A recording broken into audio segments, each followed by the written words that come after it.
Bueno, Luis Fernando Macía, muchas gracias por aceptar esta invitación y pues lo que vamos a tratar de hacer es simplemente una reconstrucción de la historia de la trova a partir de sus recuerdos. Si hay alguna cosa de la que no se acuerde, pues simplemente que no se acuerde. Claro. Entonces, lo primero que me gustaría saber es cómo fue su primer contacto con la trova. Más o menos en qué año, a quién vio trovar usted. Bueno, en el año 75 estábamos en el Liceo Antioqueño, nosotros estábamos en sexto de bachillerato, el último año del bachillerato. Teníamos un profesor que se llamaba Julio Hidárraga, profesor de inglés. Bueno, Julio participó en el festival, en el primer festival de la trova que fue ese año 75, y él trovaba con Gustavo García Rivera, que fue el segundo, después de Gregorio. En la fiesta del maestro, o sea, el 15 de mayo del año 75, yo lo reté a trovar. En la fiesta del maestro había una gallina, una fiesta ahí en el salón, estábamos en sexto B, y yo dije, bueno, lo reto a trovar, porque yo había oído el festival por la radio. En la radio pasaban el festival, ese año había sido en el Parque Norte, y yo escuché una tanda de trovas entre Pedrito Fernández y Gregorio Becerra. Después escuché una entre Vidal de J. Vélez Garrote y Enoc de Jesús Mesa por la radio. Entonces, cuando yo vi que eso era posible, trovar, improvisando, empecé a trovar. Pues yo era aficionado a la literatura, yo escribía en la clase de español, todo el tiempo estaba escribiendo poemas y cuentos y obras de teatro. Entonces, reté a Julio Hidárraga y en la fiesta nos echamos unas trovas ahí y salió como bien la cosa. Pues como era la primera vez que yo trovaba con otra persona. Y un compañero mío, mi amigo, Hernán Darío Hincapié, a partir de esa experiencia, empezó a trovar conmigo en los descansos, por ahí en las fiestas, salíamos, pues en esa época uno sale mucho a fiestas, empezamos a trovar y empezamos como a mejorar. Ya al año siguiente nos presentamos al Festival de la Trova. El segundo festival era 1976 y llegamos hacia en el Parque Norte. Ese año lo pasaron al Jardín Botánico. Y en esa época había 6 rondas eliminatorias de la que quedaba, de cada ronda quedaba un finalista. Eran 5 rondas eliminatorias, quedaban 5 finalistas y un semifinalista. Pues de cada ronda un finalista y un semifinalista, y hacían una ronda semifinal para sacar un sexto finalista. En la ronda mía, a mí por casualidad me tocó con el godo de Apartadó. Y se armó un enfrentamiento muy, muy curioso entre el godo y yo, y se repitió varias veces durante la noche. Y yo prácticamente no trové sino con el godo y tal vez con otro, pero cada vez que sacaban éramos el godo y yo, y al final el finalista fui yo, y el godo pasó a la semifinal. Ese año los finalistas fuimos Jorge Mario Correa, Leonel Guillén, John Jairo Pérez. Había unos niñitos de Santa Bárbara un par tenían 13 añitos, eran unos niños de Santa Bárbara. Yo no sé si quedaron los dos en esa final o no, pero creo que esos dos. Y era Jorge Mario, que fue el que quedó finalista por la semifinal, y yo. Entonces, no sé si Ladrillo estaba, no, Ladrillo no estaba en esa final. En todo caso, en la final, creo que Gregorio estaba en esa final, Gregorio Becerra. En esa final se fueron dando los enfrentamientos y yo me puse muy nervioso, me fue muy mal, que yo no sé si quedé de sexto o de quinto, quedé de los primeros eliminados, y ahí fueron pasando, y finalmente el ganador fue Jorge Mario, que tanto Jorge Mario como los mellizos de Santa Bárbara, como yo, como John Jairo Pérez, éramos novatos en ese festival. El ganador fue Jorge Mario. Jorge Mario en esa época era estudiante de medicina en la universidad y él era amigo de Miguel Ángel. Yo no sé por qué Miguel Ángel, que ya era el mejor trovador que había en esa época, no quedó en la final. A Miguel Ángel lo eliminaron muy fácil, no entiendo por qué, si fue por los niños de Santa Bárbara o qué, ya no me acuerdo.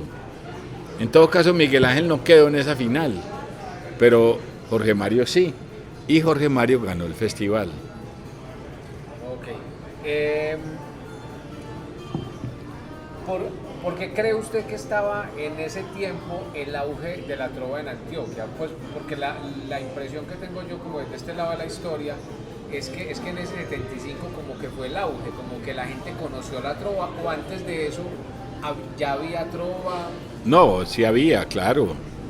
Hay una historia de la trova espontánea en Antioquia, en la que había dos grandes nombres, Ñito Restrepo y Salvo Ruiz. La trova estaba muy relacionada con suroeste. En La Pintada había un par de trovadores que se llamaban Pastor y Aurora. Ellos tenían como una especie de restaurante en la carretera, y la gente que pasaba por ahí comía pescado al pasar por ahí, y ellos trovaban. Pastor y Aurora eran pareja y tenían el restaurante y trovaban. Tengo entendido que Augusto Vázquez Díaz, que era un político del progresismo conservador, era de la corriente de J. Emilio Valderrama, él tenía unas cafeterías en el Sena, en el Parque Norte, y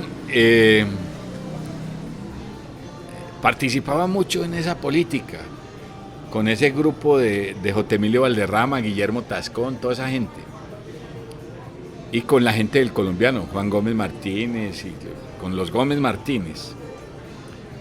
Entonces Augusto parece ser que conoció a Pastor y Aurora y dijo: ve, deberíamos hacer un festival. Entonces convocó en el año 75 a un festival de la trova en el Parque Norte.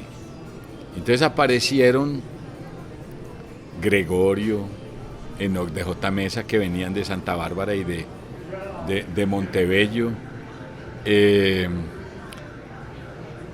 el Chocolo de Urrao, que vivía aquí en Medellín, pero apareció, Vidal de J. Vélez Garrote, que era un trovador con tradición, porque parece ser que trabajaba en estaderos trovando. Vidal, ahí se involucraron, como de ese mundo de Medellín, y de Gustavo García Rivera, que era secretario general de la Universidad de Antioquia, y Julio Hidárraga, que era profesor en el liceo.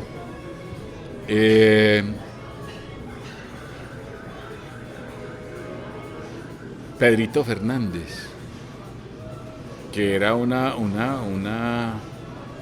era un campesino.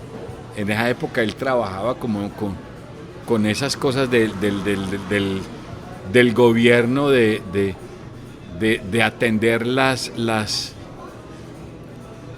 como los sembrados y eso, como de formar a los campesinos para la agricultura, y yo creo que él trabajaba en eso.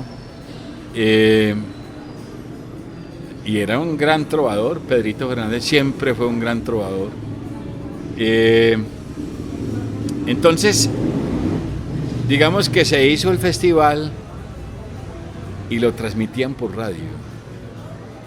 No solo transmitían las jornadas de las eliminatorias del festival, sino que como que grababan algunas de las tandas de trova y las reproducían en otros momentos.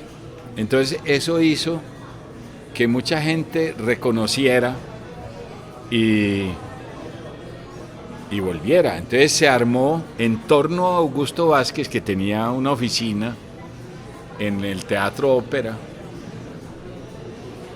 y al lado de la oficina de Augusto había un apartamento donde vivía el poeta Hernando Montoya Montoya, y entonces en torno a esos dos lugares, a la oficina de Augusto y a la casa del poeta Montoya, se armó como una especie de tertuliadero y de lugar de encuentro de los trovadores, tanto de los que ya habían participado en festivales como los que estábamos llegando nuevos. Y eso se fue armando como una especie de familia.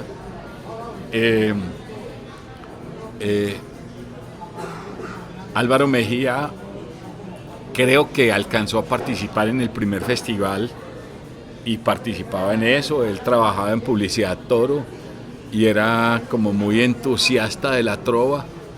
Él no era muy buen trovador, pero sí era alguien como una especie de comunicador que reunía en torno a sí como a mucha gente. Entonces se armó esa oficina, ese tertuliadero, empezó a llegar nuevos trovadores que se fueron formando a raíz de los festivales, y empezaron en los estaderos y en las fiestas a contratar trovadores. Entonces surgió la figura del trovador como amenizador de las fiestas. De hecho, Miguel Ángel, que había participado en el primer festival y que era un trovador excepcional, ese hombre era gran trovador, siempre fue bueno, siempre fue muy grande. Trovaba con distintas personas, con Jorge Mario, con Vidal Vélez, con otros, con Pedrito Fernández. Él se buscaba quién, porque lo contrataban mucho. De algún modo empezó a hacer su modo de vida en torno a la trova. Y cuando llegamos Hernán Darío y yo, se hizo con Hernán Darío y formaron una pareja muy, muy, muy importante que tuvo mucha influencia en la trova, que fue fundamental. Por esos años,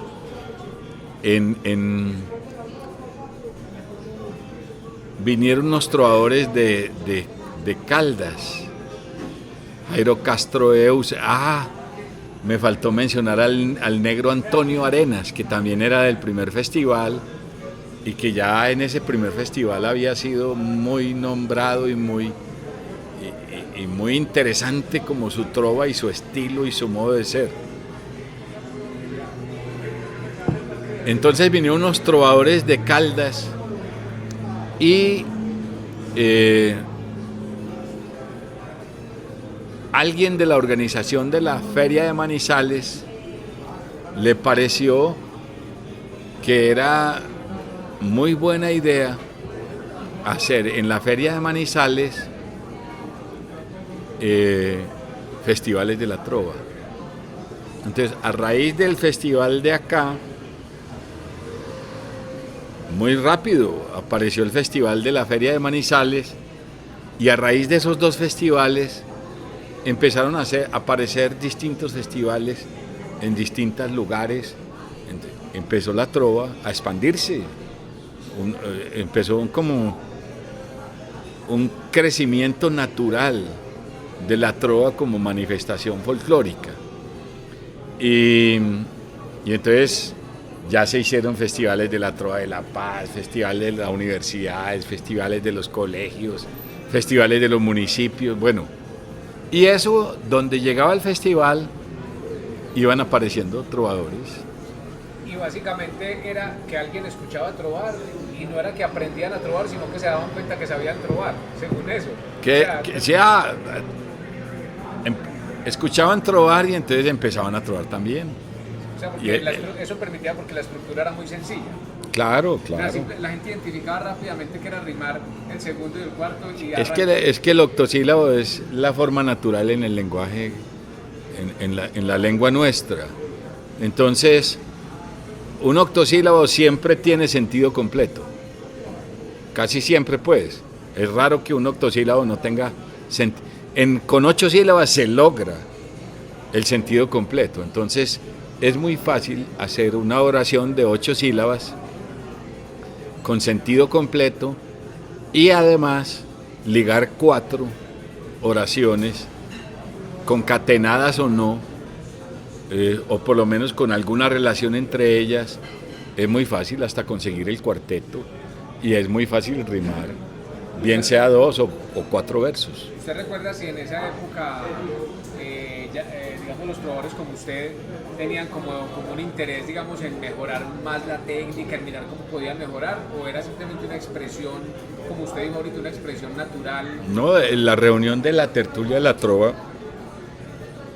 era también una escuela de aprendizaje.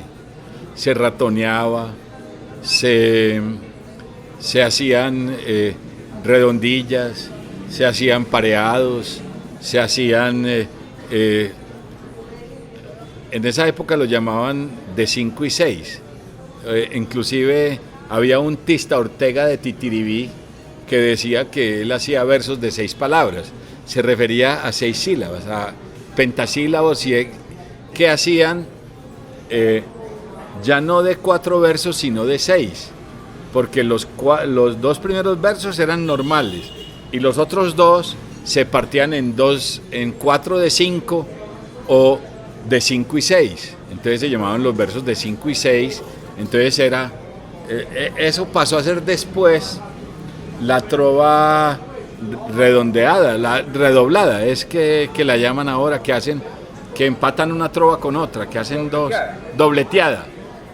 Así empezó esa trova. Y el ratoneo, que era, uno hace 2 versos y el otro remata, rimando, y el otro tiene que seguir, y entonces y empezaron a surgir formas.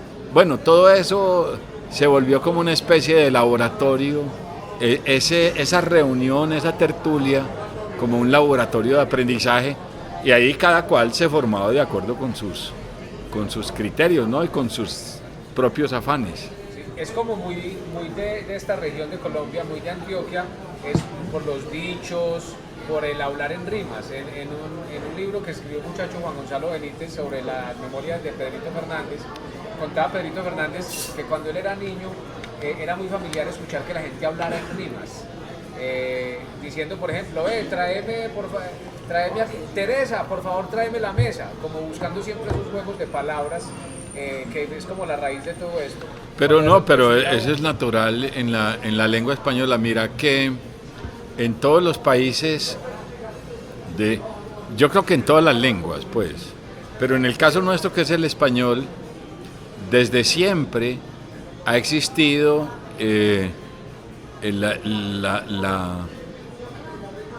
pues las canciones, las rimas, los serventecios, las sainetes, que eran en parte con unos argumentos más o menos fijos y que improvisaban alrededor de los sainetes, ¿cierto? Entonces, la décima, la espinela, la copla, hay la copla pensada, rimada, como una suerte de poema de cuatro versos, pero hay la copla espontánea, o sea, la copla que alguien y repentista, ¿cierto? Entonces, eso es una tradición que se debe a los trovadores de la Edad Media, pues, incluso en la lengua de Oc, que es como, que da origen al francés, como esas lenguas que son hermanas entre el español y el francés, como los derivados del latín, existe la figura del hombre que va de lugar en lugar llevando noticias y se sirve de la rima para llamar la atención, ¿cierto? Entonces, es el trovador y el juglar son figuras medievales, pero eso debe venir de mucho antes. Y eso está asociado al folclore popular. Entonces, tiene que asociar la improvisación en verso, pero también la narración de cuentos. Esos son actividades hermanas. Entonces, los narradores, los juglares y las noticias. Mira que existe la idea de Francisco el Hombre y existe en todo Centroamérica, en la costa, en el Caribe, mejor dicho, existe la décima. Y en Argentina existe el payador. Luego, es una forma natural de expresión folclórica del ser humano, que en la lengua española con seguridad se remonta al origen mismo de la lengua y mucho antes. Eso tiene que ver mucho antes. Son, digamos, formas de expresión popular que, como son de tradición oral, pues con el paso de los muchos siglos no se ven sino aquello en lo que han venido a ser, en lo que devinieron. Lo que nosotros vemos hoy es a lo que se ha llegado. Es muy posible que muchas de las costumbres que un día alguien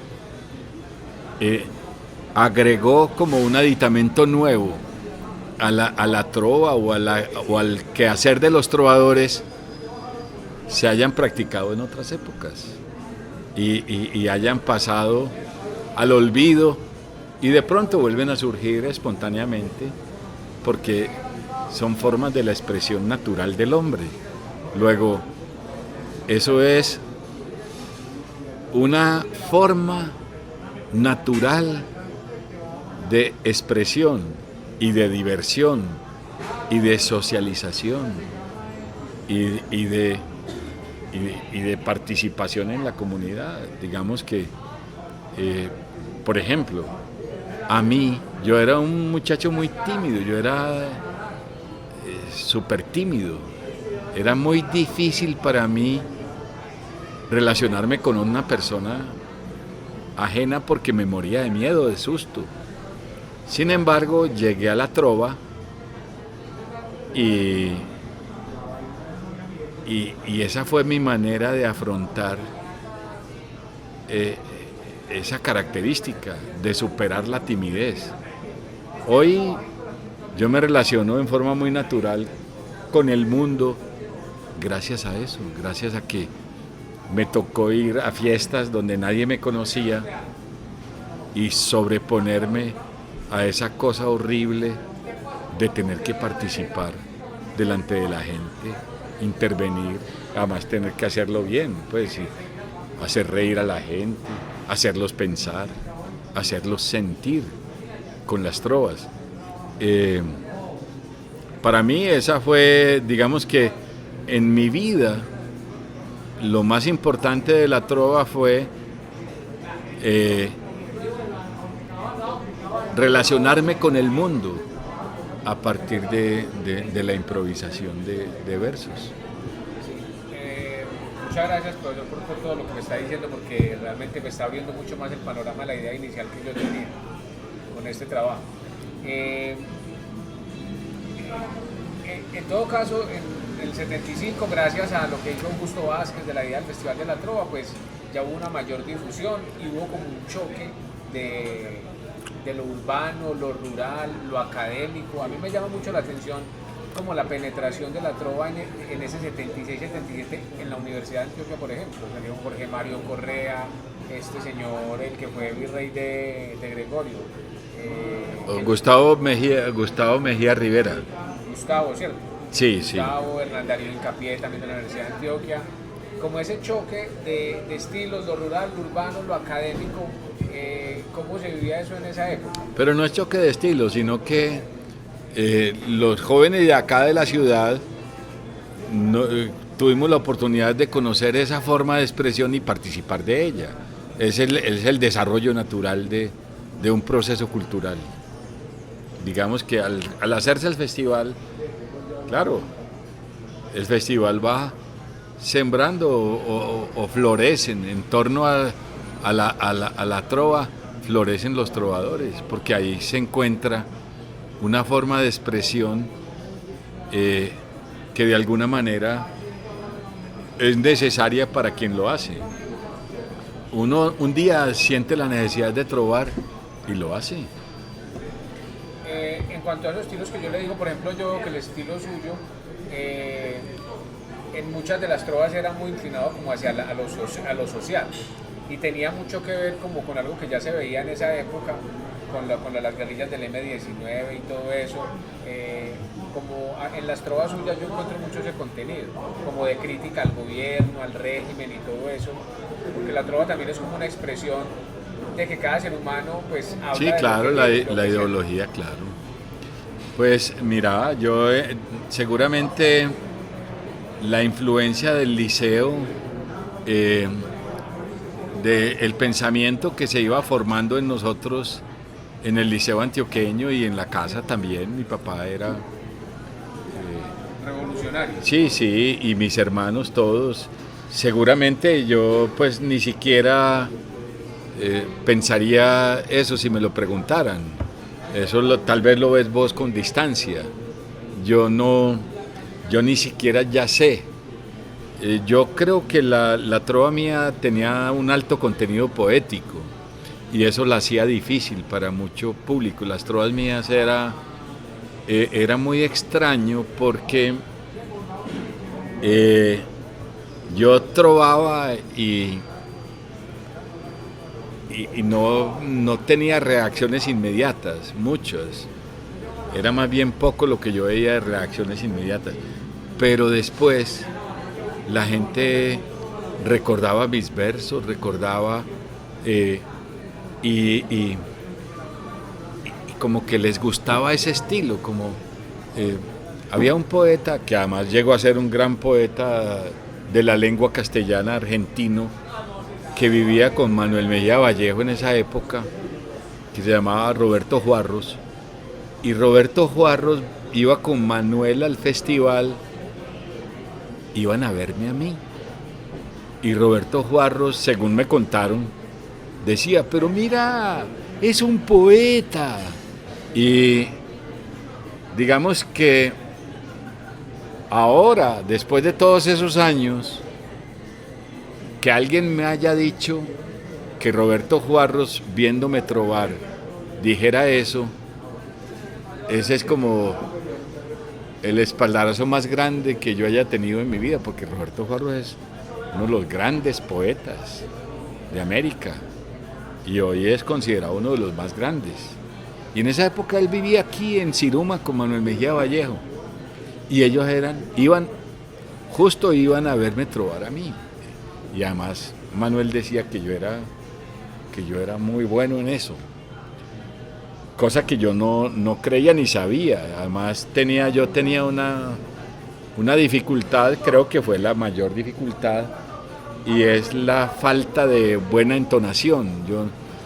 Yo no era bien entonado para cantar la trova, entonces me desentonaba, no sabía seguir el ritmo musical bien. Tal vez si yo hubiera tenido buen sentido musical, hubiera sido muy distinta la suerte mía como trovador. Pero eso me faltaba, era una deficiencia muy grande. Yo digamos que llenaba ese hueco con el contenido de las trovas, que eran trovas, digamos que de un contenido inteligente que hacía pensar y que tenía un sentido crítico y poético, sobre todo que los versos eran muy bien construidos, yo cuidaba mucho no usar muletillas, no usar estribillos, no usar palabras simplemente por la rima, sino que todo tuviera mucha lógica.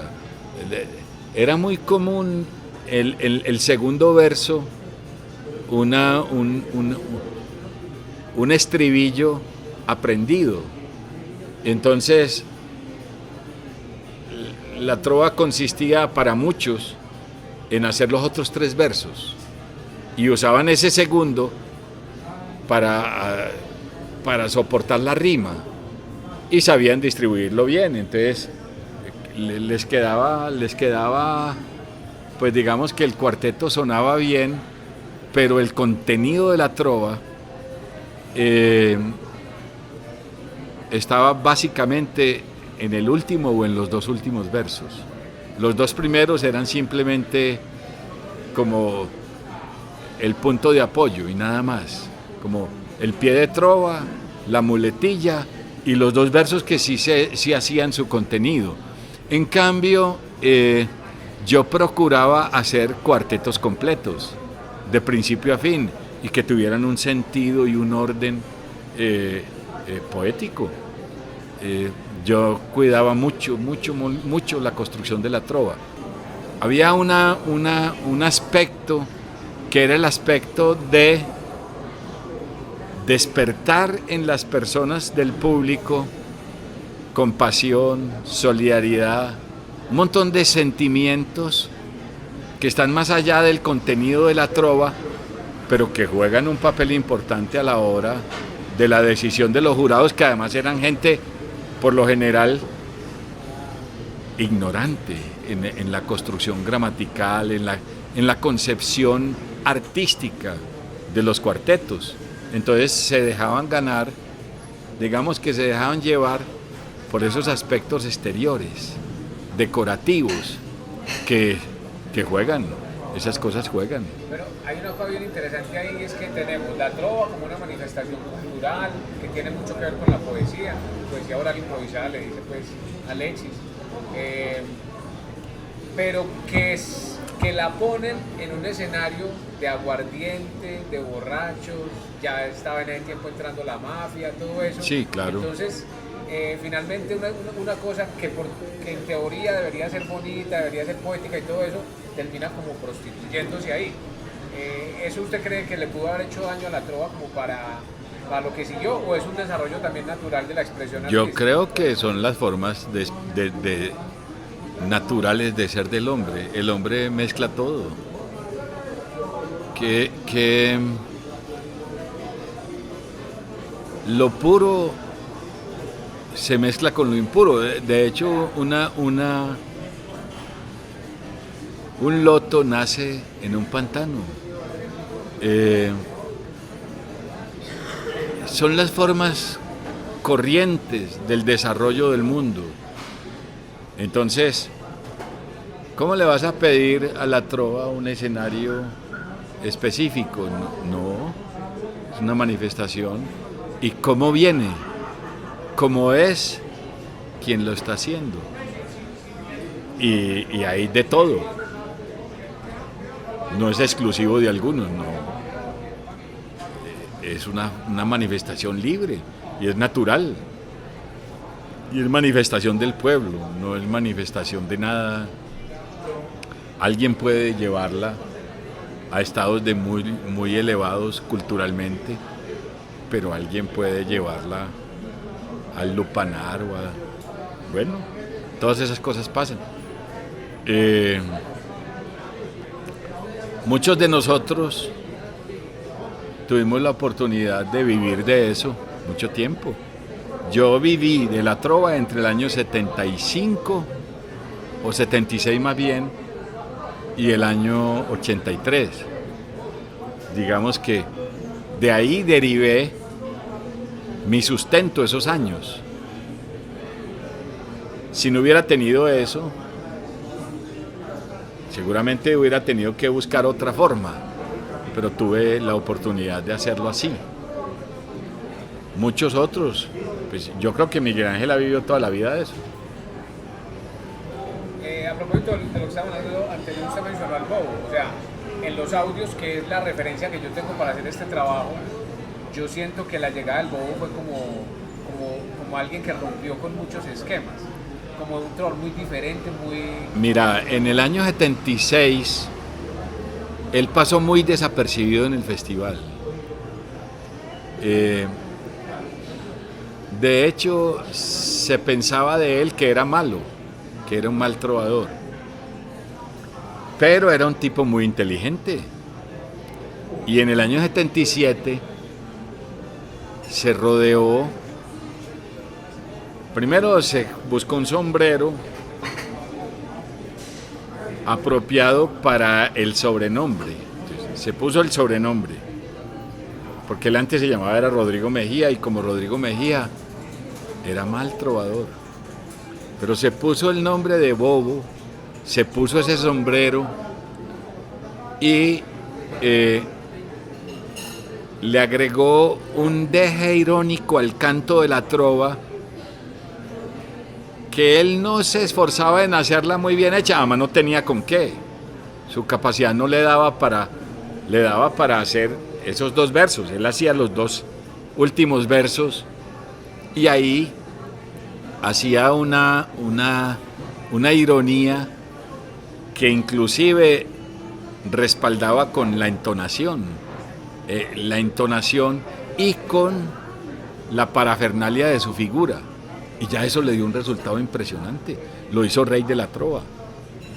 Él, como, si uno lo piensa bien, los contenidos de su trova, aunque eran inteligentes y eran agudos y tenían capacidad de responder a la discusión del momento, eran más o menos demagógicos, no era una trova convincente, como diría uno, la trova de Pucheros o de Miguel Ángel o de Hernán Darío o de Jorge Mario. No, él no. Pero mira, creo que llegó a ser rey varias veces. En el 79 y en el 80. Imagínese. En el 79 disputó la final con Hernán Darío Hincapié, donde hay una trova muy especial que es la trova del Valle de la Urrá. ¿Usted recuerda esa trova? Ya no me acuerdo, yo sabía todos esos enfrentamientos de memoria, los sabía. Ya no. La del Valle de la Urrá es que él dice, están hablando del reinado de Cartagena, él dice en una trova que las mujeres más lindas son las mujeres del Valle. Entonces lo empezaron a silbar, Hernán Darío Hincapié empezó a decirle que era un antioqueño. Ya me acuerdo, ya. Y después el hombre, como después de 5 trovas, le saca ese conejo del sombrero. Se le apareció la Virgen y así le ganó. Pero era mucho mejor Hernán Darío como trovador y como cantor de trovas y como inteligencia que el bobo, ¿no? El bobo no era nada al lado de Hernán Darío y le ganó, mira, es así. Y en el 80 le ganó la final el bobo a John Jairo Pérez. Ellos dos son más o menos parecidos. John Jairo mejor que el bobo.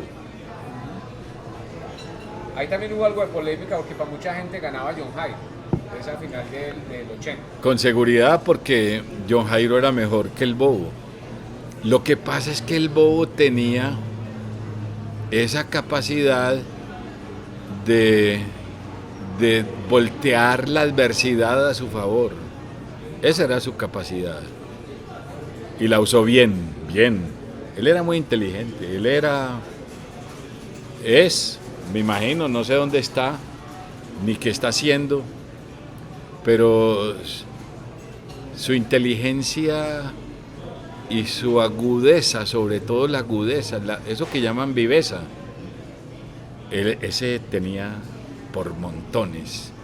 Ese era un hombre que que sabía remar en aguas convulsas y salir airoso, a base de su agudeza, de su aguda inteligencia.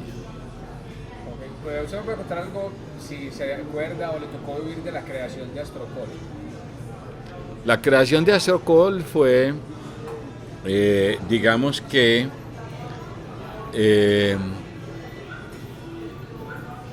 como empezó a haber contratos y empezó a haber muchos trovadores en torno al festival, pues entonces empezó también a haber como la necesidad de asociarse. En torno a Álvaro Mejía, pues digamos que entre todos se fue forjando esa idea de hacer una asociación de trovadores y de propender como por muchas cosas para la formación de los trovadores, para todas esas cosas que van surgiendo de la socialización. Entonces, con Diego Duque,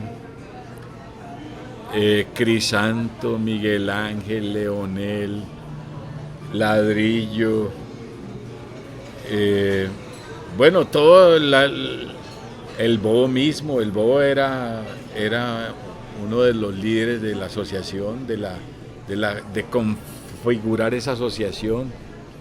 Carrasquilla, ya había llegado Carrasquilla a la trova, ya Carrasquilla, incluso yo creo que ya era compañero de Miguel Ángel en la trova. Bueno, se presentó como esa idea de hacer una asociación, digamos, para negociar los términos de los festivales con Augusto. Y así nació la asociación. Entonces ya la asociación empezó a buscar sede, ya empezó a establecerse como un centro de reunión de los trovadores y un centro donde se podían generar contratos. Yo creo que era más que todo el interés de poder ser contratado que llamaba a muchos a querer hacer una asociación, para que en la asociación se repartiera equitativamente ese modo de vida que además en un principio fue una explosión también, había mucho y pagaban bien y se ganaba bien, como trovador se vivía bien. Ok, tengo aquí dos temitas más para dejarlo con su reunión. Claro. Uno es, ya hablamos como de muchos trovadores, no sé si hay algún otro que haya sido especial para usted en esa época, sobre todo a los Reyes, Guillén, porque este primer material que voy a hacer es como va a cubrir del 75 al 83, o Mario Tierra. El negro Efraín Castaño. Ajá. Pues Guillén, mira, los viajes a Manizales se volvieron muy especiales, porque nos íbamos en una buseta y convivíamos varios días en Manizales, convivíamos en el festival de Manizales, donde se jugaba dominó, se jugaban cartas, se paseaba por los alrededores de la ciudad y se participaba en el festival. Entonces había instituciones como Ladrillo, El Godo, Leonel, Mario Tierra, que empezó a ser muy importante también. El negro Efraín Castaño, que era una especie de culebrero de los del Palacio Nacional, era un ser muy especial, un hombre muy, muy, muy especial. Era un hombre del pueblo que sobrevivía, seguramente buscaba su manera de sobrevivir y hacía trovas, era muy, muy... y su personalidad era muy curiosa porque era trovador y eso. Y entonces a ese festival íbamos con culebreros además, y eso era como una cosa muy parecida, una cosa muy hermosa ese viaje. Bueno, ahí estaba, pues, esa convivencia era como la reunión de la inteligencia y la capacidad de sobrevivir desde distintas formas y ángulos. Era un grupo humano de una belleza, de una riqueza intelectual, sobre todo de una riqueza de inteligencia muy especial, y cada uno en su vida muy pintoresco. Era gente muy hermosa. Los trovadores, me imagino que los que están ahora en el mundo de la trova son iguales, o sea, es la misma cosa. Gente muy espontánea, pues para ser trovador hay que ser espontáneo y hay que tener una necesidad de expresión viva en el interior de uno, que quiere, digamos, ser manifiesto, hacerse patente, acomodar lugar. Entonces, eso es lo que hace que energéticamente alguien se haga trovador, y eso da una calidad de seres humanos muy especial, porque hay sentido del humor, hay gracia, hay espontaneidad, hay ingenio, hay astucia, hay malicia, hay de todo. Es de lo humano, todas esas expresiones que tienen que ver con el uso de la inteligencia para sobrevivir. Muy hermoso eso.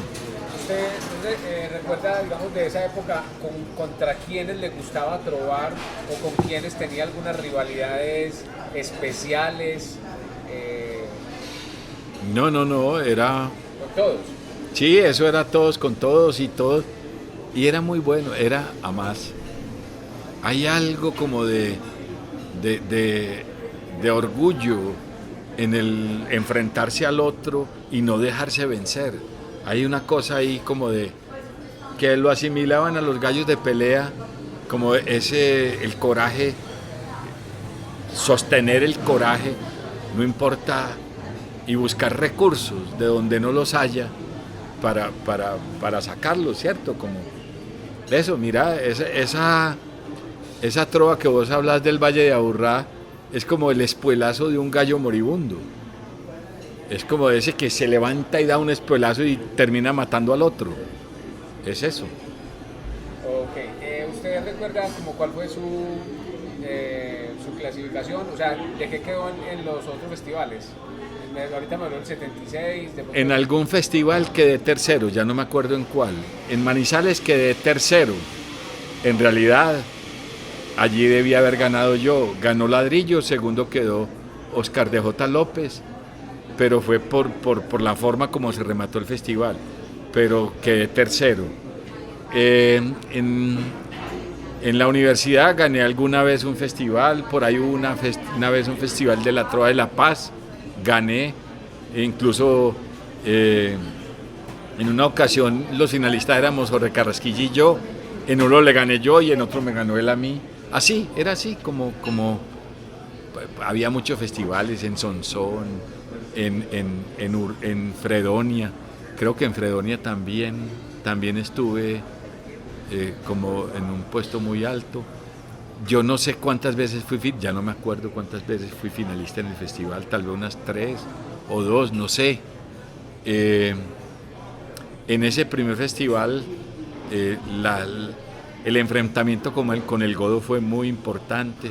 Después hubo uno muy importante con el negro Antonio Arenas, que hay una trova del negro Arenas como esas, que era muy tensa la lucha, y de pronto él dijo, hablando de los palomos como metáfora del nacimiento, y él dijo una trova que he visto palomos blancos que tienen los hijos negros, a propósito de que él era el negro Arenas, que con esa trova me noqueó. Sí, ¿usted recuerda que se fue alejando de la trova o un día tomó la determinación de hasta en el año 83 llegué al festival, en la eliminatoria salí eliminado y dije, no vuelvo a trovar, ya hasta aquí ya. y no volví, ya. Y Eso nunca fue. le dio, digamos, por decir, por cangrejear, como dicen por ahí. No, como, Vamos a probar de lo que ya vivimos. A ver. No, yo tenía un plan muy distinto en mi vida en la literatura, tenía un plan muy claro. Y, y ya, era una época de la vida de muchacho. Yo creo que era la oportunidad de vencer un enemigo que era la timidez. Ya una vez superado ese aspecto, pues ya entré a otras cosas. Y le voy a pedir una ñapita de Carlos Ignacio Gallego, porque me encontré 2 tandas de trova, usted trovando con él. Carlos Ignacio era alumno mío en el Liceo Camilo Torres. Yo era profesor de español, ellos eran estudiantes y como profesor pues yo hice festival allá en el Liceo Camilo Torres y ellos aprendieron a trovar conmigo y se hicieron trovadores ahí como en ese orden. Y después a Carlos Ignacio le tocó conmigo en Manizales y creo que en el Festival de la Trova acá también. Y Carlos era un gran tipo, una inteligencia superior, un hombre un caballero y una inteligencia. Y él se hizo buen trovador, a él le pasaba algo parecido a mí, que sus trovas eran muy inteligentes, muy bien configuradas, pero el canto no era tan melodioso como el de otros. Y entonces eso lo perjudicaba un poco. Bueno, creo que es suficiente. Listo, muchas gracias, hombre Aldo.